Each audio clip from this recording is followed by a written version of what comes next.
Hari ini 12 Agustus 2024, saya balik dengan pembahasan XAUUSD. Seperti biasa, kita perhatikan dalam zone daily-nya terlebih dahulu ya. Kalau misalnya teman-teman lihat di sini, di zone daily-nya, there's a potential, ya teman-teman lihat, dia nge-retest in the same level seperti area kemarin. Tapi ini adalah area supply yang kuat. Ini saya bilang dari kemarin lah ya, bahwa area supply yang kuat itu ada di sini. Di berapa sebenarnya? Ya sebenarnya ada di 2434. As long dia mampu close di atas 2434 itu udah perjalanan yang bagus lah untuk dia keep bullish, keep with the bullish momentum ya. Dan menurut saya sendiri CPI pun nanti akan negatif ya. Menurut saya datanya akan melambat. Jadi ada potential gold ini kembali melanjutkan penguatannya. Tapi sekarang kita yang perhatikan di sini adalah bisa nggak dia breakout on this level? Kenapa? Kenapa kita perlu tahu dia bisa atau nggak bisa breakout on that level? Karena jika dia nggak berhasil, ya teman-teman lihat pengaruhnya ketika downtrend line ini masih di respect ya. Dia penurunannya lumayan signifikan. Dan kalau misalnya kita ngomongin PDH, PDL, kita ngeliat di sini PDL-nya 2417, ya teman-teman bisa perhatikan. Sedangkan PDH-nya ada di 2437. Untuk zone sekarang teman-teman lihat 2429.79, which is dia masih dalam inner liquidity-nya, belum ada taking external one.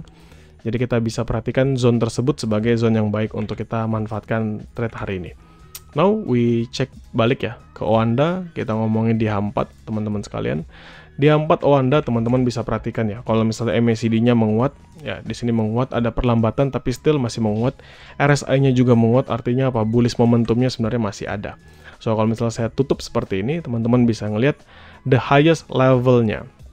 Ya, the highest levelnya ini ada di 2437, which is ini adalah yang minggu kemarin ya. 2437 sampai ke 2434. Artinya apa? That's the supply zone. That's our supply zone. Yang mungkin kalau misalnya dia hit ke 2434, 2437 selama dia nggak breakout, menjadi area sell kita. Dan memang yes, itu akan menjadi area sell kita. Dan menurut saya itu adalah sell high risk, which is a good thing kalau misalnya kita bisa dapat di 2434, 2435, 2436, 2437.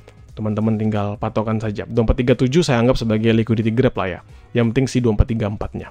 Oke, sekarang kalau misalnya kita ngomongin the lowest level, ya the lowest level yang pernah di hit dalam pembentukan base ini adalah si 2417 tadi, which is PDH dan PDL yang daily masih confirm untuk kita jadikan patokan. Now kita ngomongin H1 untuk melihat pembentukan yang terjadi di hari ini aja. Oke, ini adalah gambaran saya kemarin ketika saya nunjukkan mapping di hari Jumat. Teman-teman bisa cek kembali karena saya selalu share mapping Jumat itu di grow count dan juga di publik. Teman-teman bisa ngeliat bahwa ini adalah gambaran yang sama seperti yang saya patok kemarin. Ya, this is the same mapping that I shared to you guys yesterday, earlier, previous week. Really sorry. Yep, jadi teman-teman bisa perhatikan di sini ya bahwa momentumnya itu masih melambat. There's a potential dia bisa uptrend. Tapi momentum yang melambat itu menandakan apa ya? Dia masih nggak mampu sebenarnya untuk breakout dalam 2434-nya. Tapi let's see apa yang akan terjadi sekarang. Now kita akan ngomongin per satu-satunya.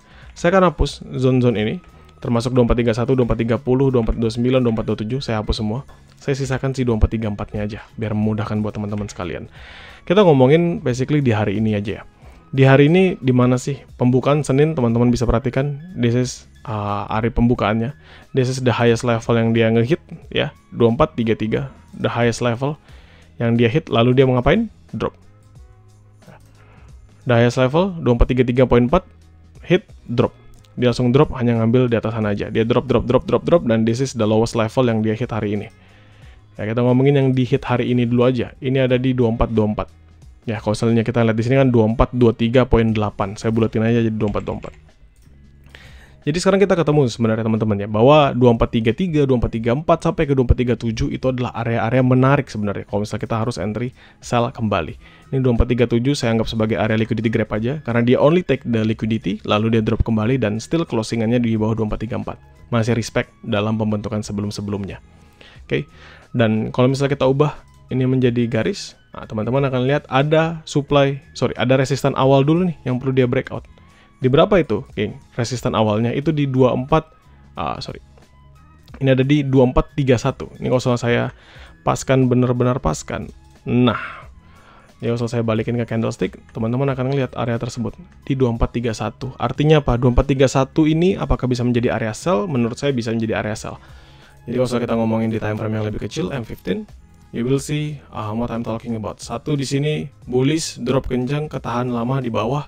Kita kalau misalnya cek by M5, teman-teman bisa perhatikan juga di sini naik, break on this level, drop, retest kembali tapi nggak berhasil breakout, dia kembali melanjutkan drop yang dia laksanakannya. So ini adalah 2430.7, sebenarnya agak tinggi dikit nih, sebentar saya giniin ya biar pas. Nah 2430.7 ini 2431, jadi 2430 2431, which is kalau misalnya teman-teman lihat di sekarang ini adalah area sell scalping ya. Ini adalah area sell scalping yang menurut saya bisa menjadikan patokan. Karena apa? Karena dia akan melambat dulu di 2430 2431. Selama 2430 2431 nggak breakout, jadi M5 dan M15 nya masih respect dalam lower time frame dia sendiri. Jadi jaraknya cuma 10 pips saja. Tetapi jika nanti di level breakout ya lanjut, kita akan ngomongin di sell high risk-nya. Jadi sebelum dia masuk ke area 2434 balik, dia ngeretes kembali ke 2434, sebenarnya 2430 2431 ini yang mempertahankan pertama kalinya. Oke, sekarang kita ngomongin secara indikator lain. RSI 57.52 which is a good things ya, masih ada di penguatan buyer, kita bisa ngomong itu penguatan buyer. MACD-nya mau golden cross tapi masih lama, ini masih dalam momentum si sellernya. Wajar menurut saya kenapa itu bisa terjadi ya, karena memang dalam pergerakan yang USD di hari Senin ini belum begitu banyak perubahan yang signifikan ya, dan 2434 pun nggak berhasil di breakout. Sama seperti minggu lalu, 2434 ini seandainya break strong, itu saya akan jadikan area base baru untuk nge-buy. Kenapa? Karena target saya 2434 breakout, dia akan lebih jauh lagi terbangnya sampai ke 2450-an. So sekarang saya mudahkan ke teman-teman, what is our buy high risk, sell high risk, dan lain sebagainya. Sell high risk 2434 sampai 2437, bolak-balik aja. Yang penting teman-teman patok 2434-nya itu yang nggak di breakout. Selama 2434-nya nggak di breakout, itu masih aman.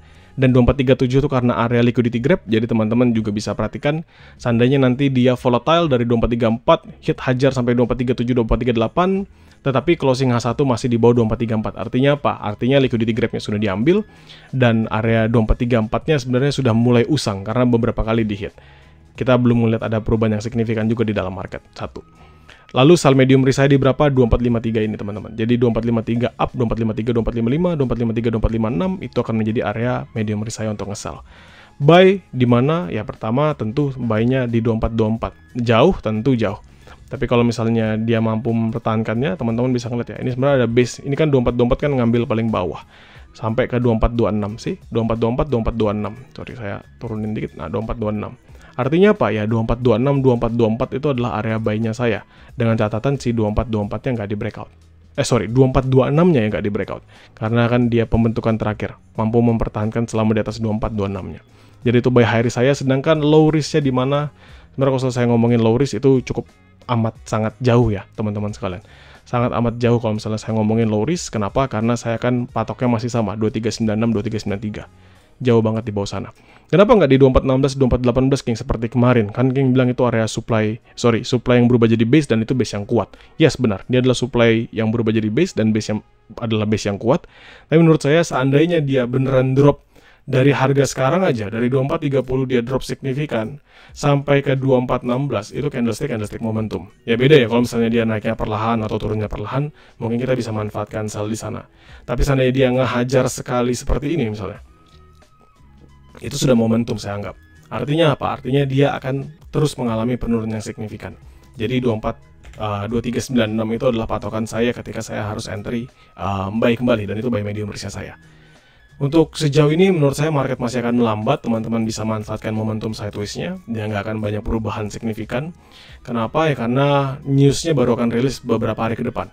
Jadi market akan lambat, mungkin dia nanti di London session akan bergerak signifikan dan lain sebagainya, tapi tetap aja keep in mind with all of the zone ya. So maybe that's all teman-teman sekalian, teman-teman bisa jadikan ini sebagai referensi, nanti teman-teman sesuaikan dengan metode trade teman-teman sekalian. Dan jangan khawatir kalau misalnya teman-teman trade-nya di grow account, karena saya pasti akan selalu share map kingan ini di dalam grup with all the specific zone yang kita sudah bahas. So thank you sekali.